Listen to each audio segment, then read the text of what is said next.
Welcome to Out of the Blue.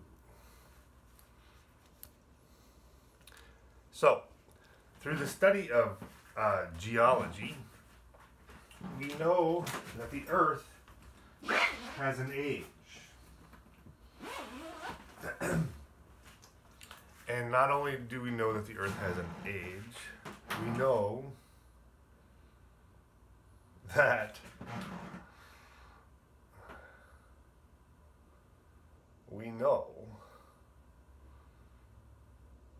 the Earth has a life expectancy. Just like the sun has a life expectancy. So, since the Earth has a life expectancy, and there's, let's say, they say there's about 7 billion people on Earth right now. And even though that's a huge number, and even though taking that number times, let's say, 10,000 or 100,000 or a million, that is also a very, very large number. It is a finite number.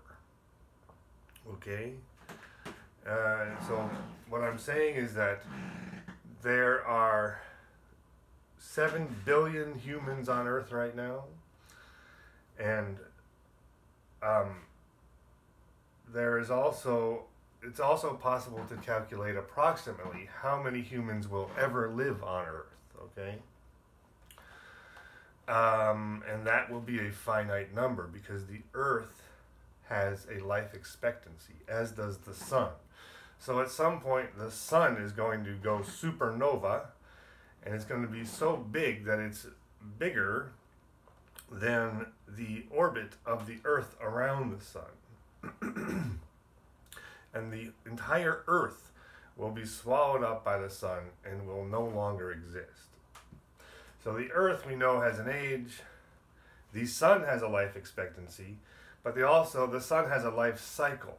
So within the life cycle of the sun is supernova, which completely swallows up the Earth. So the Earth, because of the life cycle of the sun, has a life expectancy.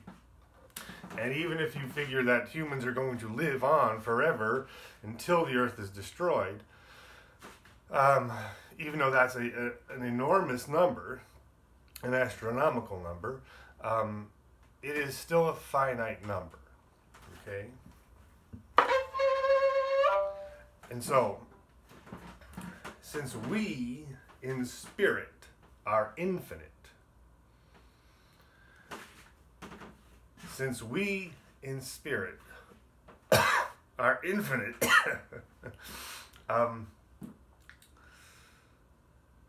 and since the number of humans who will ever live on Earth is finite, even though it's a massive astronomical number, it is still a finite number. So since we, as spirit, are infinite, and the number of humans on Earth that will ever live on Earth, beginning to end, is finite, then, therefore, within our infinite existence, we can become acquainted with every single person who ever lived, is living, or will live on Earth. So I am suggesting that it is within our future as individuals to become acquainted with every single person who ever lived, is living, or will live on Earth.